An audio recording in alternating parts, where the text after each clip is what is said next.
Militaires et paramilitaires. Au lieu de vote, les martyrs A au camp militaire de Thiaroye, tout s'est bien déroulé. D'ailleurs, par rapport au premier tour, le taux de participation a connu une légère hausse. Tout de suite, je vous propose d'écouter Jean Klosek, observateur de l'Union européenne, et Alioune Koulibaly, président de la CEDA de Pikine. Ils sont au micro de Penamo. Le vote s'est passé dans le calme et la sérénité. Et c'est l'objectif majeur qui est recherché par tout le peuple sénégalais. Nous voulons que ces élections, que ce soit le vote militaire ou que ce soit le vote civil qui se déroulera le 25 prochain, se déroulent dans le calme et la sérénité et qu'on ne relève aucun trouble qui puisse perturber le choix des électeurs sénégalais. Pour l'ensemble des votants qui regroupent ces trois bureaux, il y a 1928 électeurs. Et nous avons enregistré pour les 2 jours, c'est-à-dire hier et aujourd'hui, 558 votants. Il y a un léger mieux par rapport à ce qui s'était passé pour le premier tour. Environ pour le pourcentage, on peut caler à autour de combien? C'est-à-dire pour le pourcentage, c'est à 28,94%. Pour le second tour? Pour le second tour. Et pour le premier tour, c'était combien? Pour le premier tour, c'était 23,92%. Nous avons bien suivi tout le deuxième tour. Ici, on se trouve pour la deuxième fois parce que nous sommes venus pour l'ouverture, nous sommes venus aussi pour la clôture. On a fait Dakar, Guédiawaye, Pikine, Rufisque, j'espère que je prononce bien. Donc, disons tous les 5 lieux de vote où il y avait le vote militaire. Ce que je peux constater, qu'on n'a pas observé les problèmes majeurs au niveau de la sécurité et aussi au niveau des régularités des procédures. À présent, je vous invite à voir une bonne pratique sur les chemins de l'autonomisation de la femme. Cela s'est passé à Sédhiou. De braves dames ont été financées dans le cadre d'un projet de pisciculture. Elles ont réussi à récolter près de 700 kg de poissons et tout a été commercialisé sur place. Une manière pour les initiateurs du projet d'appuyer la femme rurale. Le reportage est signé Eric Nimadi. Elles sont venues de plusieurs localités de la région pour prendre part à cette journée du poisson. Les femmes du Pakao, de Maranda, de Oudoukar et de plusieurs autres villages environnants étaient aux côtés de leurs consoeurs de Sédhiou pour procéder à la première récolte de ce projet d'aquaculture. Une journée particulière, très chargée. Pour commencer, ces femmes ont fait face aux organisateurs. Une rencontre qui leur a permis de cerner les tenants et les aboutissants du projet. Pendant ces 3 jours-là, nous avons sillonné pour aller inviter les femmes, quelques femmes responsables de ces localités, pour qu'elles viennent assister ici à la récolte et s'entretenir aussi avec le chef de service de l'ANA. Nous sommes en train de vulgariser parce que l'agence a installé avec le grand marabout de Bogal. Nous avons 8 bassins en béton à Bogal qui seront bientôt inaugurés. Et nous sommes aussi dans la communauté rurale de Bona, de Djakunda, même à Nyuroki, il y a des bassins aussi. Après cette cérémonie, tout ce beau monde s'est donné rendez-vous sur la rive pour se rendre sur la plateforme piscicole à bord de ces pirogues. Des pirogues très vite prises d'assaut par des personnes qui voulaient satisfaire leur curiosité. Une belle expérience que certains veulent démultiplier chez eux. Et on a vu que il y a 3 mois, quand le projet était là démarré, les gens n'y croyaient pas, c'était une utopie. Et aujourd'hui, tout le monde s'est rendu compte que c'est une réalité. Maintenant, il reste de multiplier des projets du genre dans les autres localités. Moi, en tant que président du conseil rural, je considère que des projets pareils peuvent bien réussir chez nous comme à Djiredji. Pour cette première récolte, les femmes sont retournées avec dans leur bassine 700 kg de poissons. Un poids insuffisant par rapport aux prévisions à cause de la qualité des aliments. Le promoteur a donc décidé de racheter tout le stock pour empoissonner le second stand de reproduction flambant neuf. Une façon pour lui de disposer plus de poissons pour élargir la plateforme. On a 2 options. Soit on reproduit les poissons, on va les retrouver à la poêle, on les mange tout de suite, c'est faisable. ou bien ces poissons-là, on les achète pour empoisonner ce bassin de reproduction. Parce que si nous laissons ce bassin comme ça, on va avoir du retard dans le process d'empoisonnement qu'on veut faire au niveau de la région. Tout en sachant que dès le mois prochain, nous avons déjà pour objectif d'être sur Mankono, avec l'ANA bien sûr, qui est projet sponsor, au niveau de Oudoukar, de Maranda et de Mankono. Pour les mois à venir, les femmes de Sédhiou veulent disposer de 50 cages, un nombre qui leur permettra de récolter 200 tonnes de poissons par an et d'être en même temps une pépinière pour le développement de la pisciculture dans le reste de la région. Deux grandes rencontres sur le calendrier de la Confémen. Il s'agit principalement de la 55e session ministérielle et des assises sur l'enseignement technique et la formation professionnelle. Alors, pour bien préparer ces manifestations de dimension internationale, la conférence des ministres de l'éducation des pays ayant le français en partage réunit ses correspondants nationaux. Il faut mieux les outiller en vue d'une bonne tenue de ces rencontres. El Hadj Ndiaye. La Confémen, la conférence des ministres de l'éducation ayant le français en partage, continue de dérouler son plan d'action 2012. Cette rencontre constitue une des étapes des stratégies du secrétariat permanent de l'organisation. Ce groupe de travail, qui est un cadre de réflexion, est une instance d'échange et de partage pour ses correspondants nationaux. De par votre statut de correspondante et de correspondant national, vous êtes le porteur et le défenseur des politiques et des stratégies de la Confémen dans vos pays respectifs. Vous contribuez très efficacement au rayonnement de notre institution sur la scène nationale et internationale. Et vous êtes les experts de vos ministères auprès de la Confémen. Réunis à Dakar pendant 3 jours, ces différents participants vont examiner plusieurs rapports déjà élaborés. Le rapport technique et financier 2011 de la Confémen, les nouvelles orientations du PASEC, la reprogrammation 2012 des activités de la Confémen, la préparation des assises sur l'enseignement technique et la formation professionnelle prévue au Burkina Faso en septembre 2012, la préparation de la 55e session ministérielle prévue au Tchad en décembre 2012. La Confémen regroupe 44 pays. Elle compte sur son programme d'analyse des systèmes éducatifs pour le développement de l'éducation dans tous les pays membres de l'organisation. Au mois de juin, le Brésil abrite le sommet sur le développement durable. Rio+20 est important aux yeux de l'ONG ENDA Tiers-Monde. Déjà, elle communique sur les véritables enjeux de cette rencontre. Elle vient de lancer son programme intitulé ENDA à Rio+20. Abdoulaye Sinkare nous explique. En 1992 se tenait en Rio de Janeiro le sommet de la Terre.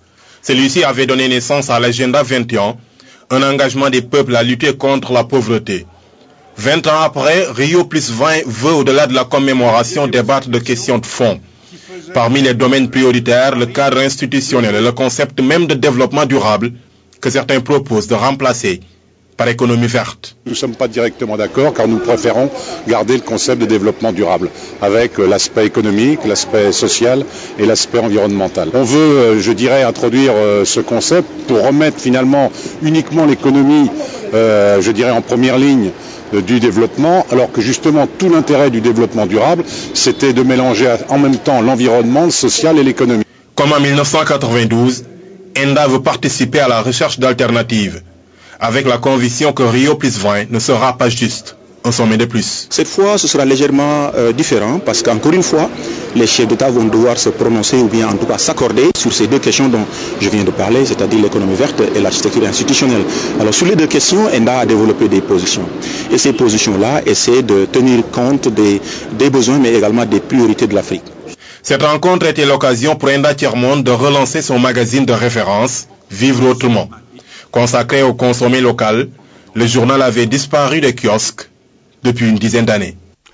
L'harmonisation ou la coordination des stratégies de lutte contre le sida avec la Gambie doit être envisagée. C'est la conviction des autorités sanitaires de Fatick. La mobilité des populations le long de la frontière doit inciter à choisir cette option. Pour l'heure, l'idée fait son chemin et pourrait être matérialisée au grand bénéfice des deux pays. Omar Diao. Face à la mer, à la fois nourricière et périlleuse, des canons d'une autre époque, injuriés par le temps. Aucune menace à l'horizon de Foundiougne comme jadis. Aujourd'hui, le péril est tout autre, il est sanitaire et s'appelle SIDA. Il ne se passe pas un jour où on ne dépiste pas un ou deux malades de plus. Il y a beaucoup de perdus de vue parce que nous sommes dans une zone géographique assez particulière avec le mouvement des populations.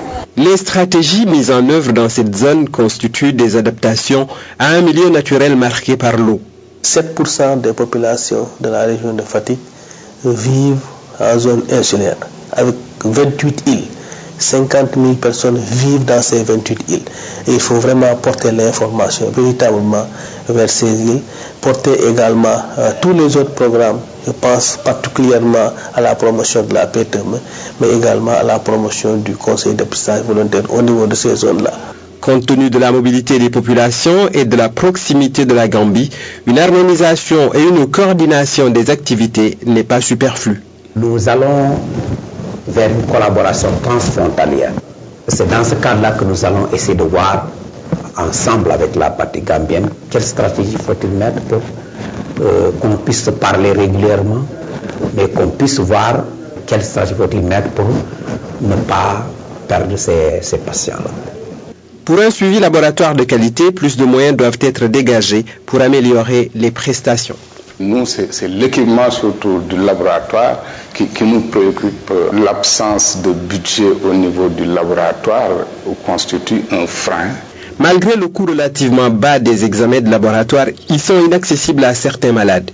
Il s'agit là d'un élément susceptible de détourner les patients des soins et pour lequel on doit trouver une solution rapide. Actualité hors de chez nous, les Bissau-Guinéens ont voté ce dimanche. Le scrutin s'est déroulé dans le calme. Les 600 000 électeurs appelés aux urnes vont départager 9 candidats en lice. Parmi ces candidats, l'ancien Premier ministre Carlos Gomez et l'ancien président Kumbayala.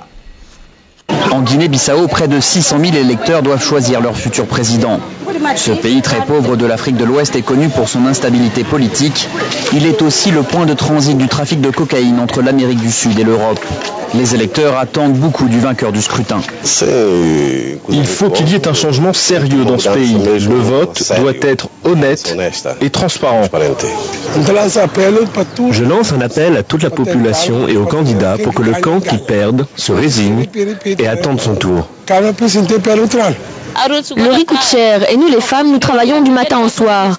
Nos maris sont mal payés et nos enfants ne fréquentent pas de bonnes écoles, faute d'argent. Cette élection a été organisée après le décès en janvier du chef de l'État Malamba Kaissania, mort des suites d'une maladie. 9 candidats sont en lice dans cette ancienne colonie portugaise qui est devenue indépendante en 1974. Parmi les favoris, il y a l'ancien président Kumbayala et l'ex-premier ministre Carlos Gomez. Le vainqueur espérera un retour à la normale, car depuis 1998, la Guinée-Bissau a connu 2 coups d'État et un président en exercice a été assassiné. En Syrie, les violences se poursuivent après Damas hier. Aujourd'hui, c'est la deuxième ville du pays qui a connu un attentat qui a fait 2 morts et plus de 25 blessés. Cette violence notée à Alep intervient à la veille de l'arrivée d'une mission onusienne. Immeubles détruits, voitures soufflées, Alep, deuxième ville syrienne, a été frappée par un nouvel attentat à la voiture piégée ce dimanche. L'explosion a eu lieu dans le quartier de Soulimanié, à proximité du siège de la sécurité publique. La bombe a été placée entre 2 bâtiments résidentiels fortement endommagés par l'explosion. Pour certains membres de l'opposition, le régime de Bachar al-Assad est responsable de l'attaque. De son côté, la télévision d'État syrienne rejette la responsabilité sur des terroristes. Cet incident intervient au lendemain de 2 attaques à la voiture piégée à Damas, la capitale. À Alep, c'est la 2e attaque du genre. Il y a un mois, un double attentat à la voiture piégée y avait fait 28 morts et plusieurs centaines de blessés. En Côte d'Ivoire, une équipe d'enquêteurs de la Cour pénale internationale s'est rendue à Douékoué. Dans cette ville du Nord, les forces de l'actuel président sont soupçonnées d'avoir commis de nombreuses forfaitures et on redoute même l'existence de charniers. quartier Carrefour à Duékoué. C'est ici qu'ont eu lieu d'importants massacres en mars 2011 lors de la prise de la ville par les forces loyales à Alassane Ouattara. Un an après, la zone porte encore les stigmates de ces violences. Les enquêteurs de la Cour pénale internationale viennent vérifier l'existence et les emplacements de charniers. Cet endroit a été signalé par la population et dans de nombreux rapports d'experts internationaux. Pour la première fois, les scientifiques de la CPI font un constat sur le terrain. Pour des raisons de sécurité, certains resteront anonymes. Seul le médecin légiste de la Cour est autorisé à parler. C'est une sonde archéologique qui sert à tester les différences de densité du sol, de voir s'il y a des obstacles qui sont souterrains, comme des corps, et de confirmer éventuellement la présence de cadavres inhumés sur le site. Avec cette sonde, il tente de dissiper le doute. Ici, il y a une odeur de putréfaction à cet endroit. Le sondage du sol est complété par un drone qui permet d'avoir une vue d'ensemble sur les sites. Une opération concluante pour les experts. Aucune des constatations qui ont été faites lors de l'examen préliminaire de cette zone ne vient contredire l'hypothèse de charnier. Il y a des arguments au contraire positifs qui viennent créditer cette information. L'arrivée d'enquêteurs internationaux ne passe pas inaperçue. La population vit au quotidien à côté de ces charniers où des cadavres de certains de leurs proches ont été ensevelis. Ces habitants placent beaucoup d'espoir en la présence de ces étrangers. Ils n'ont rien à nous cacher et à cacher aux yeux de l'opinion internationale. Mais l'Ivoirien en tant que tel, lui, il peut être partisan. On ne sait pas de quel bord il peut donc cacher la vérité et faire brandir le mensonge. C'est pourquoi nous voulons que ce soit des étrangers qui viennent enquêter sur la situation de la Côte d'Ivoire. À Duékoué, beaucoup d'éléments laissent présager la présence de charniers. Pourtant, les fosses communes présumées ne seront pas ouvertes ce jour-là. À son retour à Abidjan, le médecin légiste prépare un rapport et fait un débriefing avec le chef de la division coopération au bureau du procureur. L'objectif de cette mission a été atteint dans la mesure où il fallait d'abord ce qui a été documenté à la haie théoriquement, qu'on puisse le documenter, le confirmer géographiquement sur le terrain, sur certains sites, et puis en même temps préparer la stratégie d'enquête pour rassembler les éléments de preuve par rapport aux crimes les plus graves et aux plus hauts responsables. Avec les conclusions des experts, le procureur de la CPI doit désormais décider s'il procédera ou non à une exhumation. Le Gamou de Fass Diacksao est prévu le 7 avril prochain.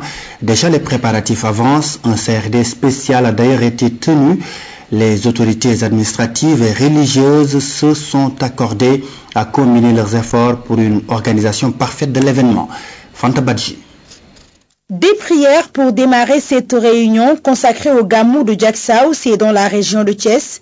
Réunion présidée par le gouverneur de région en présence du préfet de Tivaouane, du sous-préfet de Médina Dakhar et des chefs de service.